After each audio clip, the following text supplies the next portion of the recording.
மக்களுக்காக திரையிடப்பட்ட ஸ்பெஷல் பிரீமியரில் அமோக வரவேற்பு பெற்று உங்களை பரவசப்படுத்த ஃபயர் உலகெங்கும் உங்கள் அபிமான திரையரங்குகளில் பிப்ரவரி 14 முதல். சம்மர் ஹாலிடேஸ் வந்தாச்சு, நம்ம ஜிடி ஹாலிடேஸும் வந்தாச்சு. GT holidays, South India's number 1 travel brand. முக்கிய தகவல்களை குறுஞ்செய்தி வாயிலாக தெரிந்து கொள்ள ஆதன் செயலியை டவுன்லோட் பண்ணுங்க. ஒரு நாளும் ஏதாவது ஒரு ஸ்பெஷலான அப்டேட்ல தான் நம்ம 2 பேரும் மீட் பண்ணுவோம். இன்னைக்கு சிவகார்த்திகேயன் அப்படின்னா தமிழ் இண்டஸ்ட்ரியை திரும்பி பார்க்குற அளவுக்கு தான் சிவகார்த்திகேயன் அவர்களுடைய வளர்ச்சி உயர்ந்திருக்கு அப்படின்னு நினைக்கிறேன். முக்கியமா அவருடைய அடுத்தடுத்த படங்களுக்கும் அடுத்தடுத்த லைனப்புக்குமே ஒரு பெரிய எதிர்பார்ப்பு இருக்கு. அவருடைய நெக்ஸ்ட் ஃபிலிம் எப்படி இருக்கும், என்ன கதாபாத்திரத்துல நடிக்கிறாரு, எப்படி நடிக்கிறாரு அப்படிங்கிறது. இப்ப அடுத்தது ஏஆர் முருகதாஸோட டைரக்ஷன்ல அவருடைய 23வது படத்துல நடிச்சுக்கிட்டு இருக்காரு. ஸோ இந்த படத்தை பத்தி எந்த ஒரு அப்டேட்டுமே பெருசா நம்மளுக்கு கிடைக்கல அப்படின்னு தான் நான் நினைக்கிறேன். இப்ப கூடிய சீக்கிரம் பிப்ரவரி 17 அன்னைக்கு நம்ம சிவகார்த்திகேயனோட பர்த்டே.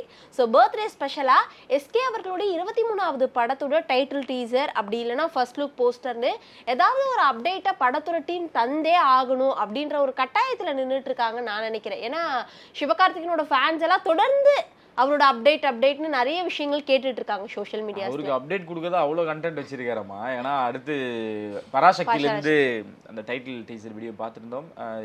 சிவகார்த்திகேயனோட அவர் மேலே தான் எல்லாத்தோட கண்ணும் இருந்துகிட்டு இருக்கு அப்படின்ட்டு தெரியும். எவ்வளோ ஹைட்டுக்கு போனாலும் இன்னும் அந்த மனுஷன் அப்படிதான் இருக்காரு. ரொம்ப பிஸியாகவும் ஓடிக்கிட்டு இருக்காரு. நீங்க சொன்ன மாதிரி இந்த SK23 அப்படின்ற ஒரு படம் தான் ஏஆர் முருகதாஸ் அவர்கள் பரபரப்பா வேகமாக போயிட்டு இருந்தது. திடீர்னு பார்த்தா எந்த ஒரு பேச்சையும் காணோம். என்ன நடந்துச்சு, என்ன பண்ணிக்கிட்டு இருக்காங்க அப்படின்னு பார்த்தீங்கன்னா அவர் கொஞ்சம் ஹிந்தியில் கொஞ்சம் பிஸி ஆகிட்டாரு. இன்னும் கொஞ்சம் சின்ன சின்ன ஒர்க் தான் இருக்குது, மற்றபடி எல்லாமே கிட்டத்தட்ட முடிஞ்சிச்சு அப்படின்னாங்க. இந்த படத்தோட டைட்டில் டீசர் நீங்கள் சொன்ன மாதிரி அவங்களோட பிறந்த நாளில் ரிலீஸ் பண்ண போகிறத கிட்டத்தட்ட கன்ஃபார்ம் பண்ணியிருக்காங்க. ஆனால் இந்த படத்துக்கு தான் நம்மளும் இதுக்கு முன்னாடி எபிசோட்லையும் பேசியிருக்கோம், சிங்க நடை அப்படின்னு சொல்லிட்டு இதுக்கு டைட்டில் வைக்கிறதாவும் நிறைய பேச்சுவார்த்தைகள் இருந்துச்சு. நாளைய தீர்ப்பில் எப்படி ஏமாந்தமோ சிங்க நடையிலும் அப்படிதான் நடக்க போகுதா அப்படின்றத எல்லாத்தோட கேள்வியும். ஏன்னா பராசக்தி எப்படி இருக்கு, ஒரு பவர்ஃபுல்லான ஒரு டைலாக். பழைய படங்களோட தலைப்பு இப்ப வரக்கூடிய புது படங்களுக்கு வைக்கிறது அதிகமாயிருச்சு. இருந்தாலும் இதுல என்ன நடக்க போகுது, சிங்க நடைக்கு எப்படி அவங்க ஓகே சொல்லுவாங்களா, எந்த மாதிரி அவங்களுக்கு செட் ஆக போகுது அப்படின்னு ஒரு விஷயம் இருக்கு. பழைய படத்தோட டைட்டில் எல்லாமே இப்ப புது படத்துக்கு வைக்கிறதெல்லாம் ஒரு வழக்கமாவே மாறிச்சு. ஸோ அந்த வகையில் இந்த சிங்க நடையும் வைக்கலாமா, இல்லை இதனால ஏதாவது பிரச்சனைகள் வருமா, இது எப்படி எடுத்துப்பாங்க, இந்த ஜென்ரேஷனுக்கு எப்படி செட் ஆகும் அப்படின்னு ஒன்று. ஏன்னா சிவகார்த்திகேயனை 2K கிட்ஸ் தான் பயங்கரமாக செலிப்ரேட் பண்ணிகிட்டே இருக்காங்க. அந்த ஒரு ஆடியன்ஸ் பட்டாளத்தை கணிக்கவே முடியாது உங்களால். ஸோ சிவகார்த்திகேயன் அவர்கள் பயங்கர ஹாப்பியாக இருக்கார் 17 செலிப்ரேட் பண்ணுறதுக்கு. நிறைய இடத்துலேருந்து நிறைய அப்டேட்ஸ் வரப்போகுது. இந்த பராசக்தியோட டைட்டில் அனௌன்ஸ்மெண்ட்டுமே 17ஆம் தேதி தான் கொடுக்கலாம் அப்படின்னு ஒரு பிளான்ல இருந்தாங்க. ஆனால் அதுக்கு முன்னாடியே ரிலீஸ் பண்ணிட்டாங்க. இன்னும் சிலர்லாம் கூட அந்த தலைப்புக்கு நிறைய எதிர்ப்பு தெரிவித்து சமூக வலைத்தளங்கள்லாம் போட்டுருக்காங்க.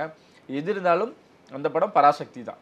25வது படம் சிவகார்த்திகேயன் பராசக்தின்றதை ஆலபாவும் அழுத்தமாகவும் சொல்லிட்டாங்க. ஸோ இந்த படத்தோட டைட்டில் டீசர் என்ன அப்படின்றத, அதாவது டைட்டில் அனௌன்ஸ்மெண்ட் என்ன அப்படின்றத கிட்டத்தட்ட உறுதி பண்ணிட்டாங்க. அதை பிறந்தநாள் அன்னைக்கு தான் ரிலீஸ் பண்ண போகிறாங்க. இன்னும் நாள் நெருங்க சிங்கநடையா இல்லை வேற என்னவா அப்படின்றத நம்ம அதிகமாக பேசுவோம். அனிருத்தோட மியூசிக், டான், ஏன்னா அவங்க 2 பேர் காம்போல நிறைய விஷயங்கள் பார்த்துருப்போம். ஆனால் அமரன்ல 2 பேருக்கும் பயங்கரமாக செட் ஆச்சு. யாருக்கு, ஜிவிக்கும் சிவகார்த்திகேயனுக்கும். ஸோ அதை எல்லாருமே பார்த்து கொண்டாடி கேட்ட நேரத்தில் மறுபடியும் அனிருத்தோட இணையறாரு. இது ஒரு மாஸ் கமர்ஷியலாக இருக்க போகுது அப்படின்ற டவுட்டே இல்லை. துப்பாக்கி 2லாம் கூட எல்லாரும் சொல்லிட்டு இருக்காங்க. எந்த நேரத்தில் அவர் கன்று வாங்கினாரோ என்னமோ தெரியாது. அந்த மாதிரி நிறைய விஷயங்கள் ரிலேட் பண்ணிக்கிறாங்க. அனிருத் பயங்கரமா செலிப்ரேட் பண்ணக்கூடிய வகையில இதுல பாட்டு அமைஞ்சிருக்கு அப்படின்றதுமே அவங்க தரப்புல இருந்து சொல்லிக்கிட்டு இருக்காங்க. ஸோ இந்த படமும் பயங்கர ஒரு கமர்ஷியல் பேக்கா இருக்க போதுன்னு டவுட்டே இல்லை. கண்டிப்பா பராசக்தி படத்தை பத்தி ஏற்கனவே ஒரு அனௌன்ஸ்மெண்ட் வந்திருந்தாலும் இந்த படத்தோட ஷூட்டிங்குமே ஃபுல் ஸ்டெச்ல தொடர்ந்து போய்கிட்டே இருக்கு அப்படின்னு நினைக்கிறேன். இப்போ இலங்கையில கிட்டத்தட்ட ஒரு 18 நாள் ஷூட்டிங்கை பிளான் பண்ணியிருக்காங்களாம். முக்கியமா ஃபுல்லாவே ஒரு ஃபைட் சீக்வன்ஸ்க்காக தான் அந்த இடத்துக்கு போயிருக்காங்களாம். அதுக்காகவே சிவகார்த்திகேயன் அவர்கள் ஒரு மாசம் ட்ரைனிங்லாம் போயிட்டு உடம்பெல்லாம் நல்லா ப்ரிப்பேர் பண்ணிட்டு தான் இப்போ இலங்கைக்குமே போயிருக்கிறதா ஒரு நியூஸ் வந்திருக்கு. ஆல்ரெடி ஃபிட்டா தானமா இருக்காரு. அமரன் செலக்ட் பண்ண காரணமே பராசக்தி தான் நினைக்கிறேன். அவரு பயங்கரமா செட் ஆயிருக்காரு. டைம் கிடைக்கிறப்பெல்லாம் கோவிலுக்குலாம் போறாரு. முருகன் பக்தனா மாறிட்டாரு. ஆல்ரெடி முன்னாடியே இருந்ததுதான். ஸோ அவரு ரொம்ப ஃப்ரீ மைண்டடா இருக்காரு. அவருக்கு என்னன்னா வளர வளர பிரச்சனைகள் அதிகரிக்குன்றது அந்த மனுஷன் தெரிஞ்சிருக்காரு. ஏன்னா அவர் உள்ள நுழையும் பொழுது இவ்வளவு பிரச்சனை இருக்குமான்னு அவர் தெரியல. இப்போ பிரச்சனைகள் மத்தியிலே அவர் இருக்கிறதுனால நிறைய விஷயங்கள் அவர் லேர்ன் பண்ணிக்கிட்டாரு. அதனால அவருக்கு நிறைய விஷயங்கள் தெரிஞ்சிருக்கு. இந்த ஃபிட்னஸ் அப்படின்னு பேசுறீங்க. அமரன்ல எல்லாரும் அவர் சொன்னாங்க, நம்ம வருத்தப்பட வாலி பசங்க ரஜினி முருகன்லாம் இது ஒரே பாடி லாங்குவேஜா இருக்கு, ஒரே மாதிரி இருக்காரு, இவருக்குலாம் இப்படி அப்படின்லாம் சொல்லிட்டு அந்த நேரத்தில் அதை உடைச்சிட்டாரு. உடைச்சுதான் அமரன் இதுக்கு மேல ஒரு பண்ண முடியாது, அவ்வளோ எஃபர்ட் போட்டிருக்காரு அப்படின்னு நம்மளுக்கு தெரிஞ்சு. அதுதான் வந்து பராசக்திக்கு நடக்குது. எவ்வளவு ஃபிட்டா இருந்தாரு. கிட்டத்தட்ட ஏஆர் முருகதாஸ் படத்துலயும் நிறைய ஸ்டண்ட் இருந்தது, அதுக்காக நிறைய வேலைகள் செஞ்சிருக்காங்க, இதுலயும் நிறைய ஹார்ட் ஒர்க் போட்டிருக்காரு. பேக் டு பேக் அப்படிதான் இருக்கு போகுது. பராசக்தி முதற்கொண்டு நீங்க சொல்றது பாத்தீங்கன்னா இந்த இலங்கையில நடக்கிறது இந்தி எதிர்ப்பு அப்படின்றது தெளிவா ஆணித்தனமா அப்படியே பொட்டுல அடிச்ச மாதிரி சொல்ல போறாங்க. இந்த படம் எப்படி ஜனநாயகன் படம் வந்து விஜய் அவரோட அரசியலுக்கு ஒரு முக்கியமான படமோ, இந்த பராசக்தி இப்ப இருக்கக்கூடிய ஆளுங்கட்சிக்கு மிக சாதகமாகவும் அவங்களுக்கு ஃபேவராகவும் அமைய போற ஒரு படமா இருக்குன்றது எந்த ஒரு டவுட்டுமே இல்லை. எல்லாருமே உத்து பார்க்குற இருக்கக்கூடிய ஒரு படமா இந்த பராசக்தி அமைய போகுது. அதுல சிவகார்த்திகேயன் இருக்கிறதுல அவங்களுக்கு ரொம்ப ப்ளஸ் பாயிண்ட் தான். ஏன்னா ஏன்றது நம்மளுக்கே தெரியும். ஸோ அதனால வந்து அவங்க ரொம்ப ஈகரா வெயிட் பண்ணிட்டு இருக்காங்க. சொல்ல முடியாது, ஜனநாயகன் விசஸ் பராசக்தியா இருக்க கூட அதிக வாய்ப்புகள் இருக்கு, எழுதி வச்சு. கண்டிப்பா இதெல்லாம் ஒரு பக்கம் இருந்தாலுமே அஜித்தோட ஃபேன்ஸ்க்கு எப்பயுமே வந்து டிசப்பாயின்மெண்டா நிறைய விஷயங்கள் நடக்கும். என்ன அப்படி சொல்றீங்க? அப்படிதான் நடக்குது. அப்படிலாம் என்ன அவங்களுக்கு நடக்குது? ஏப்ரல் 10 எழுதி வச்சுக்க, தெரியான ஒரு செலிப்ரேஷனா இருக்க போகுது. அதுல நீ தான் முதலாளா நின்னு செலிப்ரேட் பண்ண போற. அப்படி என்ன உங்களுக்கு டிசப்பாயின்மெண்ட் ஆயிடுச்சு? அவங்களோட டிசப்பாயின்மெண்ட் எவ்வளவு ஆகுதோ அதே மாதிரி சியான் விக்ரமோட ஃபேன்ஸ்க்குமே தொடர்ந்து டிசப்பாயின்மெண்டா நிறைய விஷயங்கள் டைரக்டா அதுக்கு அங்கேயே வந்திருக்கலாமே. இது என்ன ஏகே ஃபேன்ஸ்க்கு படங்கள் தள்ளி போறத வச்சு சொல்றேன். Okay okay. வீரதீர சூராக்கு எப்பப்பா ஜனவரி மாசம் ரிலீஸ் டேட்னாங்க, அப்புறம் பிப்ரவரினாங்க, மார்ச்ன்ட்டு அப்புறம் லாக்கும் பண்ணியிருந்தாங்க. மார்ச் 27 பக்கம் இந்த படம் ரிலீஸ் ஆகிற மாதிரி நிறைய விஷயங்கள் நம்மளே பார்த்திருந்தோம். சியான் விக்ரம் அவர்களுக்கு கேரளா சைட்ல ஒரு மிகப்பெரிய ஃபேன் பேஸ் இருக்கு. இப்ப வந்து அங்க ஒரு பெரிய மலையாள படம் ரிலீஸ் ஆகுது அப்படிங்கறதுனால, எம்புரான் அப்படிங்கிற படம் ரிலீஸ் ஆகிறதுனால இப்போ இந்த வீரதீர சூரன் படத்தை ரிலீஸ் டேட்டை கொஞ்சம் தள்ளி வைக்கலாம் அப்படின்னு படத்தோட டீம் வந்து பிளான் பண்ணிக்கிட்டு இருக்காங்களாம். இந்த விஷயம் நேத்துல இருந்தே சோஷியல் மீடியா பக்கத்துல ரொம்ப வைரல் ஆக்கிட்டு இருக்கு அப்படின்னு நினைக்கிறேன். அவங்க ஆல்ரெடி கோவமா இருக்கக்கூடிய விஷயம் என்னன்னா விடாமுயற்சி மேலதான் அவங்க கோவமா இருக்கணும். ஏன்னா பொங்கலுக்கு நீங்க எங்களுக்கு அந்த ஃபெஸ்டிவலை தரல, அதுக்கப்புறம் மார்ச்ல வரனாங்க. ஏன்னா அவங்க இப்படி சூர்யா பண்ண தப்ப விக்ரம் பண்ண மாட்டாருன்னு நினைக்கிறேன். ஏன்னா இவங்க ரெண்டு பேருமே வந்து ஒரு ரெஸ்பெக்ட் கலந்த ஒரு ப்ரொடியூசருக்கு ஒரு அழகான ஒரு ஆக்டர்ஸா இருக்காங்க அப்படின்றதுல எவ்வளவு பெருமிதமான ஒரு விஷயம் பாருங்களேன். சூர்யா விக்ரம் ரெண்டு பேருமே ஒரே ஸ்கேல்ல இருக்காங்க அப்படின்றதுல இது ஒரு எக்ஸாம்பிளா வச்சுக்கலாம். வேட்டையன் படம் வரும்பொழுது கங்குவா தள்ளி போச்சு, அஜித் படம் வர்றதுக்காக ரெட்ரோ தள்ளி போச்சு. அவங்களோட ரிலீஸ் டேட் போட்டதுக்கு அப்புறம் தான் ரெட்ரோட டேட்டை அனௌன்ஸ்மெண்ட் பண்ணாங்க. விக்ரமும் அப்படிதான், விடாமுயற்சி வரனால தள்ளி போறாங்க. மறுபடியும் தள்ளி போறாங்களா அப்படின்னா கண்டிப்பா டவுட் தான். இந்த படத்தோட ஃபுல் ஃபோக்கஸுமே வந்து தமிழ்நாடு தான். ஓவராலா இருந்தாலுமே கூட தமிழ்நாடு தான் அவங்களுக்கு மிகப்பெரிய ஒரு பாயிண்டா இருக்கு. ஏன்னா தமிழ்ல ரிலீஸ் ஆக போகுதுங்க. கேரளா அவங்களுக்கு ஒரு பிரச்சனையே கிடையாது. அது இல்லாமல் எந்த படம் ரிலீஸ் ஆனாலும் ஓட வேண்டிய படம் ஓடிதான் ஆகணும். மலையாளம் மட்டும் இல்லை, மலையாள ஆடியன்ஸ் எல்லாம் பயங்கர நாலேஜ் இருக்கு. அவங்கலாம் வந்து கண்டென்ட் ஓரியன்ட் தான் பார்ப்பாங்க. நீங்க சொல்ற எம்புரானு பார்ப்பாங்க, லூசிஃபர் 2 நினைக்கிறேன். அதுல பார்த்தா ஒவ்வொரு அப்டேட்டா வந்திருந்தாலுமே கூட அதுவும் லைக்கா தான், லைக்கா ப்ரொடக்ஷன் தான். நீங்க நினைச்சு பாருங்க, லைக்கா பொங்கலுக்கு அவங்க தான் ப்ராப்ளம் பண்ணாங்க, மீன்ஸ் அவங்களால தான் தள்ளி போச்சு. மறுபடியும் அவங்களுக்காக தள்ளி போதா அப்படின்னா இருக்கலாம், பட் அதிகமான வாய்ப்புகள் இருக்க வாய்ப்பு இல்லை. ஏன்னா விக்ரமோட ஃபேன்ஸ் ரொம்ப அப்படியே ஆக்ரோஷமா இருக்காங்க. எப்படி தலை ஃபேன்ஸ் ஒரு பக்கம் இருக்காங்களோ அந்த மாதிரி விக்ரம் ஃபேன்ஸ் எப்படா விடுவீங்க. ஏன்னா அவரை பார்க்க இந்த படத்துல அவரோட ஆட்டிடியூட்லாம் பாத்தீங்களா, செம்ம மேனரிசம் அப்படி இருக்காப்புல. சியானை ஏன் செலிப்ரேட் பண்றாங்கன்றது நம்ம ஒரு வீடியோவே பேசியிருந்தோம். அந்த மனுஷனை பிடிக்கிறதுக்கு இதுதான் அதுதான் ரீசன்லாம் இல்லை, நல்ல மனுஷன் அப்படின்றதுக்காக. ஸோ அவரோட அந்த படம் எப்போ வந்தாலும் ஓடிடும். ஏன்னா அது கண்டென்ட் ஓரியன்டா இருக்குன்றதை நான் பல வாட்டி சொல்லிட்டேன். ஏன்னா அவர் தெளிவா இருக்காரு இயக்குனர். அதனாலதான் பாகம் 2 ரிலீஸ் ஆகுது. உங்களுக்கு பாகம் 1 இந்த மாதிரி KGF 1 KGF 2லாம் கிடையாது. நான் 2 ரிலீஸ் பண்றேன், நீ படத்தை பாரு, அதுக்கப்புறமேட்டு நீ என்கிட்ட கேட்பில்ல, அப்ப நான் வரேன் உனக்கு அப்படின்ற மாதிரி அவங்க தெளிவா இருக்காங்க. அந்த படம் எப்ப ரிலீஸ் ஆனாலும் ஓடும். சோலோவா தான் ரிலீஸ் ஆக போகுது தமிழ்நாட்டுல. கூட எந்த படம் வந்தாலுமே இந்த படம் ஓடுறதுக்கு அதிகமாக சித்தான ஒரு படம் நீங்க கொண்டாடினீங்களா இல்லையா, இன்ன வரைக்கும் அது பேசப்பட்டு இருக்குல்ல, அதை விட டபுள் மடங்கா இருக்க போகுது. அவர் சித்தார்த்தை வச்சு அவ்வளவு ஒரு கண்டென்ட் படத்தை கொடுக்க போறாங்க அப்படின்ற ஒரு நிலையில விக்ரமே தூக்கி கொடுத்துருக்காங்க. நாங்க அவரோட மேனரிஸ்டுக்கு அவருக்கு உண்டான ஒரு மாசுக்கு ஒரு படம் பண்ணுங்க அப்படின்ட்டு. இதுக்கு மேல என்ன பண்ண முடியும்? நீங்க எழுதி வச்சிங்க, அந்த படம் எப்போ ரிலீஸ் ஆனாலும் பயங்கரமா இருக்கும். மார்ச் எண்டு தான் அதோட ரிலீஸ் டேட்டா இருக்கு. ஏன்னா இந்த டேட்டை விட்டாங்கன்னா ஏப்ரல்ல 2 படம் ரிலீஸ் ஆக போகுது, மேல படம் வரப்போகுது, ஜூன்ல வரப்போகுது, அதுக்கப்புறம் கூலி, அதுக்கப்புறம் எல்லா பெரிய பெரிய படங்களும் அடுத்தடுத்து ரெடியா இருக்கு. இந்த படம் எடுத்து வச்சு அவங்க ரொம்ப நாள் எவ்வளவு நாள் கையில வச்சிருப்பாங்க? இதுக்கு மேல அவங்க கையில வச்சிருக்க வாய்ப்புகள் இல்ல.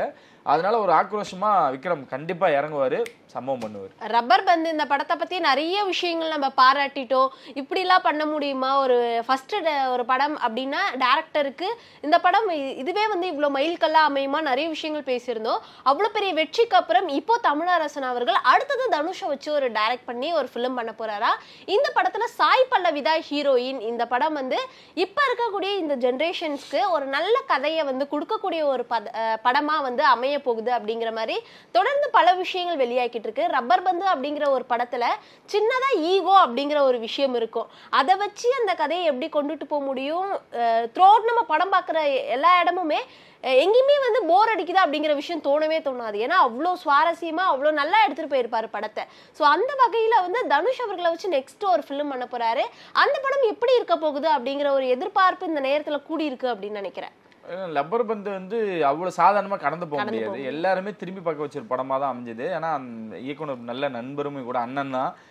அவர் எழுதக்கூடிய வசனங்கள் அப்படி இருந்தது. அந்த கதாபாத்திரங்கள் அவர் வெயிட்டேஜாகவும் இருந்தது. இவங்க அடுத்த படத்துல இணையறாங்க அப்படின்றப்போ தனுஷ் எந்த டேட்ல கொடுப்பாருன்னு தான் எல்லாத்தோட கேள்வியாகவும் இருக்கு.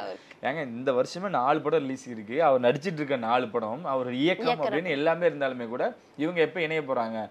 அவர் எத்தனை நாள் கொடுத்தாலும் வந்த ஒரு சிங்கிள் டேக்ல அடிச்சுட்டு போயிடுவாரு. ஏன்னா அந்த அளவுக்கு ரொம்ப பிஸியாகவும் இருக்காரு. ஏன்னா நீக் படத்தோட ப்ரொமோஷன் கூட அவர் வரலைங்க. அவளோட யங்ஸ்டர்ஸ் வந்து அது உனக்கான மேடை, நீங்க விளையாடுங்க, கூட நான் வந்து எஸ் ஜே சூர்யா அனுப்புறேன், அருண் விஜய் அனுப்புறேன், அந்த படைப்பட்டாளத்தை அனுப்புறேன். ஏன்னா எல்லாருமே நம்மளோட ஃப்ரெண்ட்ஸ், அவங்களாம் வருவாங்க, நீங்க அழகா உங்களோட ஸ்பேஸ் எடுத்துக்கங்க. ஏன்னா எல்லாருமே சொல்லிட்டு இருந்தாங்க நித்யா மேனனோட போர்ஷன்ஸ் வந்து பெண்டிங்ல இருக்கு, கால் ஷீட் பிரச்சனையா இருக்கு அப்படின்ட்டு. அப்படிலாம் கிடையாது. அது வந்து தெளிவா ஷூட் போயிட்டு இருக்கு. அவர் பிளான் பண்ணபடி போயிட்டு இருக்கு. இட்லி கடை தள்ளி போகாது. இட்லி கடை மீண்டும் சொல்றேன், எப்படி அருண் விஜய் பாக்ஸோட ரெடி ஆனாரோ அந்த மாதிரி இட்லி கடையை கண்டென்ட்டோட அவர் ரெடியா வச்சிருக்காரு. படம் நல்லா வந்திருக்கு. இன்னும் சில விஷயங்கள் மட்டும்தான். மோஸ்ட்லி இந்த மாசத்தோட முடிச்சிருவாங்க, ஏற கட்டிடுவாங்க. மார்ச் ஃபுல்லா டைம் இருக்கு, நின்று பொறுமையா வச்சு செய்யலாம். இங்க என்னன்னா ஜிவி விசஸ் ஜிவியா தான் நீங்க பார்க்க முடியும் ஏப்ரல் 10. ஏன்னா குட் பேட் எக்லியும் அவரோட பிஜிஎம் தான் இருக்க போகுது. இட்லி கடை ஃபுல்லாவே அவராக தான் இருக்க போறாரு. ஜிவியோட டேவா தான் இருக்க போகுது. ஸோ நீங்க சொன்ன மாதிரி இந்த தமிழரசனோட இணையறாரு. அவர் நல்லா நோட் பண்ணீங்கன்னா மாரியோட இணைவார், வெற்றிமாறனோட இணைவார். அவருக்கு வந்து ஒரு சமூக கருத்து சொல்லக்கூடிய விஷயங்கள் அவருக்கு சார்ந்து இருக்கணும். இப்ப கர்ணன் எப்படி இருந்து, ஒரு கர்ணன் மாதிரி ஒரு படத்துல தனுஷ் நடிச்சாதான் கரெக்டா இருக்கும். அந்த ஊர் பையனாவே வாழ்ந்துருப்பாரு. அசுரன் எடுத்துக்கங்க. ஸோ ஒரு ஆடுகளும் எடுத்துக்கங்க. அவங்களோட மிங்கிள் ஆகி அவங்களோட அரசியல் என்ன, வாழ்வியல் என்ன அப்படின்றத தனுஷ் எடுத்துப்பார். அதுதான் தனுஷோட மிகப்பெரிய பிளஸ். கமர்ஷியலும் பண்ணுவார். எங்க திருச்சிற்றம்பலம்னு ஒரு லவ் ஸ்டோரி கொடுப்பாருங்க, அது அவரால் முடியும். அந்த படத்தை இன்னும் சொல்லணும்னா இயக்குனர் தாண்டின ஒரு வேலைகள் செஞ்சது தனுஷ். அவர் சமீபத்தில் நடிக்கக்கூடிய எல்லா படத்துலையும் டைரக்டர்ன்ற ஒரு பேர் தான் இருக்கும் மொழிய, சிலரை சொல்றேன், அவரோட இன்புட்ஸ் தான் அதிகமாக இருக்கும். அதனால இந்த மனுஷனுக்கு வந்து அந்த மக்களோட வாழ்வியலும் அரசியலும் புரிஞ்சிடும். அதுல நான் நடிச்சா சரியா இருக்குமா, நான் எப்படி அதுல நடிக்கலாம், என்ன பண்ணலாம் அப்படின்றது இவ்வளவு நடந்திருக்குல்ல. ஏன் பாரஞ்சித் இயக்கத்துல தனுஷ் இல்ல? அவங்களுக்கு புரியுதா? அந்த மனுஷனுக்கு அவ்வளவு விஷயங்கள் தெரியும். அவர் ஏன் ஹிந்திக்கு போறாரு, ஏன் ஹாலிவுட் போறாரு அப்படின்னா அந்த ஒரு தரம் அவரை வளர்த்துக்கிட்டே இருக்குல்ல. ஸோ அது அவருக்கு அவர் விரும்புறாரு. அதை லேர்ன் பண்ணிக்கிட்டே இருக்கணும். ஒவ்வொரு விஷயங்களும் இப்ப இந்த ரூம்ல நம்ம 2 பேரும் பேசுறோம்னா இன்னைக்கு பேசி நாளைக்கு வரமாட்டாரு அவரு. உங்ககிட்ட இன்னைக்கு எல்லாமே எடுத்திருப்பாங்க. இந்த இன்புட்ஸ் எல்லாம் எடுத்துட்டேன், நான் அடுத்து போறேன், உங்ககிட்ட ஸ்டஃப் இருந்துச்சுன்னா அடுத்த நாள் உட்காந்து அந்த மீட்டிங்ல உட்கார போறேன். அதுதான் தனுஷ். அது மிகப்பெரிய பிளஸ். சினிமால எல்லாருக்கும் அதுதான் வேணும். அந்த அப்டேட்னு ஒரு லெவல் இருக்குல்ல, அது எல்லாருக்குமே வேணும். ஸோ தமிழரசனோட வரக்கூடிய படம் தரமா இருக்க போகுது. சாய் பல்லவின்னு சொன்னீங்கல்ல, நீங்க நினைச்சு பாருங்க, தனுஷுக்கே நான் இவ்வளவு நேரம் எக்ஸ்பிளனேஷன் கொடுக்குறேன். சாய் பல்லவியும் டக்குன்னு ஒரு கமர்ஷியல் நடிச்சுட்டு போறதுக்கு அனிமல் படம்னு நினைக்கிறேன். எனக்கு தெரிஞ்சு அனிமல் படத்துல சாய் பல்லவியை கேட்டிருந்தாங்க பேரா பண்ணணும். அதுக்கு சாய் பல்லவின்ற மேனேஜர்னு ஒருத்தர் யாரோ கால் பண்ணி, இல்ல அவங்கலாம் வந்து இந்த மாதிரி ட்ரெஸ்ஸிங் சென்ஸ் எல்லாம் பண்ண மாட்டாங்க, ட்ரெஸ்ஸிங் எல்லாம் பண்ண மாட்டானோன்னு அந்த படம் விலகினதாகும். அதுக்கு ரீசெண்ட் டைம்ஸ்ல சாய் பல்லவி கூட அதுக்கு ஒரு ஆன்சர் பண்ணியிருக்காங்க. நீங்க யார்கிட்ட பேசி ஏமாந்துருக்கீங்க, ஏன் நான் அப்படி யாருமே நான் என் கூட வச்சுக்கல அப்படின்ட்டுலாம் சொல்லியிருந்தாங்க. சாய் பல்லவி ஏன் நான் இதை சொல்றேன்னா, அவங்களுக்கும் வந்து ஒரு கதையின் அழுத்தம் இருந்தால் தான் உள்ள இருப்பாங்க. ஸோ பிரேமம், இப்போ சமீபத்தில் வந்து அமரன், அவங்களுக்கு அந்த கதாபாத்திரம் அவங்களுக்கு அது வெயிட்டாக இருக்கணும். அவங்களுக்கு தெரியும் இது ஒர்க் அவுட் ஆகுமா ஆகாதா, இது என்ன கதை ஏது கதை அப்படின்றது அவங்களுக்கு தெரியும். ஸோ 2 பேரும் இணையறாங்க அப்படின்றப்போ, ஆனால் தனுஷுக்கு ஒரு காம்படிஷன் இருக்குது. எனக்கு சமீபத்தில் நித்யா மேனனோட நேர்காணல் ஒன்று பார்த்துருந்தோம். அதில் சொன்னாங்க, எவ்வளோதான் ஆஃப் ஸ்க்ரீனில் நம்ம ஒருத்தரை பார்த்து செலிப்ரேட் பண்ணாலும், எப்படி அவங்கள எல்லாருமே பார்த்து இது பண்ணாலுமே கூட ஆன் ஸ்க்ரீன் ஒரு முழுது அவங்ககிட்ட ஒரு ஈகோ, ஒரு கிளாஷ் இருக்குது அப்படின்ட்டு. தனுஷுக்கு அது பிடிச்சிருக்கு. ஆனால் அந்த மனுஷன் அப்படி காட்ட மாட்டார். அவரை தான் சொன்னாங்களான்னு எல்லாருமே இது பண்ணிட்டு இருக்காங்க. அவங்க டைரெக்டாக தனுஷை தாக்கவே கிடையாது. தனுஷை அவங்க சொல்லவும் கிடையாது. தனுஷோட ப்ளஸ் சொல்கிறேன், நீங்க இப்போ ஸ்கோர் பண்றீங்க, 5 பாயிண்ட் ஸ்கோர் பண்றீங்கன்னா ஒரு 6வது பாயிண்ட்டுக்கு நோட் பண்ணுவார். ஏன்னா நான் அங்கே இருக்கணும். இப்போ எல்லாருக்குமே ஒரு காம்படிஷன், அது ஹெல்த்தியான காம்படிஷனாக தான் பார்க்கணும். சாய் பல்லவி தனுஷ்னு வரும் பொழுது செம்மையா இருக்க போகுது. இன்னொரு எக்ஸ்ட்ரா பிளஸ் வந்து அருள்நிதி. ஏன்னா அவரோட கதை தேர்வு வில்லனா நடிக்க போற மாதிரி. அருள்நிதி வந்து அவரு சூஸ் பண்றது அப்படியே அவரோட ட்ராக்ல போயிருவார். நீங்க எல்லாம் வாங்க உங்களுக்கு வந்து ஒரு டார்க்கான வேர்ல்டுக்குள்ள உங்களுக்கு கூட்டு போறேன் அப்படின்னு டார்க் வேர்ல்டு டிராவல் பண்ணக்கூடியது அருள்நிதி வந்து அடுத்து முத்தையாவோட ஒரு படம் பண்ண போறதா நிறைய பேச்சுவார்த்தை இருக்கு. அவருக்கு லைனப்பே நிறைய இருக்குங்க. அதான் சொல்றேன், அவர் வந்து ஒரு டார்க் வேர்ல்டுக்குள்ள வாங்கக்கூடிய ஒரு மான்ஸ்டர் தான் அருள்நிதி.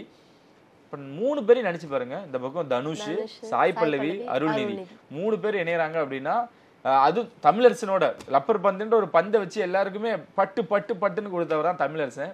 எப்படி இருக்க போகுது அப்படின்றத சூப்பரா எதிர்பார்க்கலாம் அந்த படத்தை.